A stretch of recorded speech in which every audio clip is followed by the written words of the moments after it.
السلام عليكم ورحمة الله وبركاته. maanta waxaa arintaydu ku wajahan tahay gobolada hadaad u fiirsateen xogta maanta soo ururtay iyo xogta ayaanta socotay gobolada ayaa hormuud u ah ayaga ayaa ugu tira badan ayaga ayaana maanta dhibki gaarka ahaa oo aad u walaalay dadka gobolada jooga ayaga laftooda dhalinyarada u kale gobolada jooga waxa laga rabaa inay dadaal badan muujiyaan waxa laga rabaa inay goobihii caafimaadka oo dadka la geeylahaa oo dadka lagu karantiili lahaa oo dadka lagu daweey lahaa iyo baaritaanada meelihii lagu qaadi lahaa inay sameystaan laga rabaa arrinkaas waxa weeye abaabul xoog badan ayay rabtaa si suurtagal ay u noqoto in nolosha caadi ku soo noqoto in dadaal badan laga sameeyo sidii loo haki lahaa cudurka oo loo xakameyn lahaa haddii aad sida wax ku socdaan hadda ku sii socdaan waxa dhici doonta in oo cudurka uu goboladii galo waana ogtihiin oo awoodda gobolada maanta rugaha caafimaadka ku yaala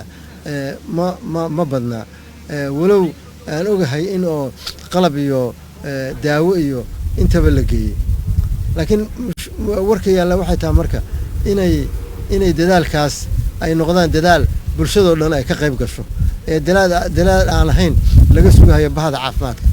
caafimaadka kaligeed wax ma qaban karto bahda caafimaadka kaligeed wax ma qaban karto haddaan dhammaan gacnaha lala qaban oo aan lala wadin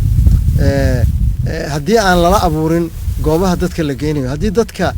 cudurka laga helo aysan talada maqlin ee magaalada iska dhex galaan ee dadka masaajidka kula tukanayaan haddii aysan isxakamaynayn suurtagal maahan in sidaas lagu sii daayo marka walaalayaal waxa loo baahan yahay waxay tahay in goboladu ay dadaal badan muujiyaan gobolku meeshu raba ha noqdo ama dawlad goboleedka ha noqdo ama magaalo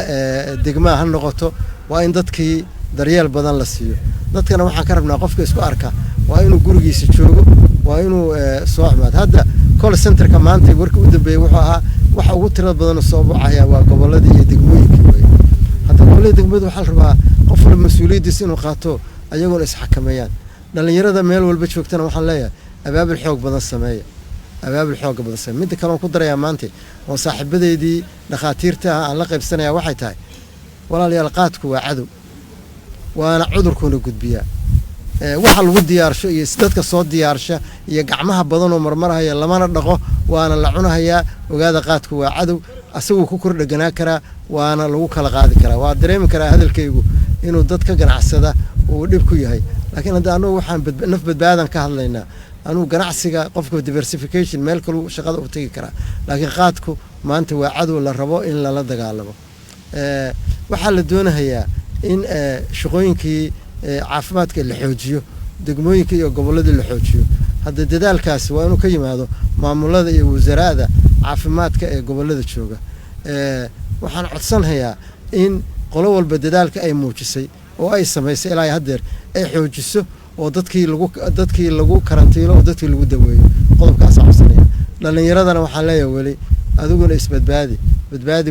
waalidka ha noqon dilaaga daasan والسلام عليكم ورحمة الله وبركاته.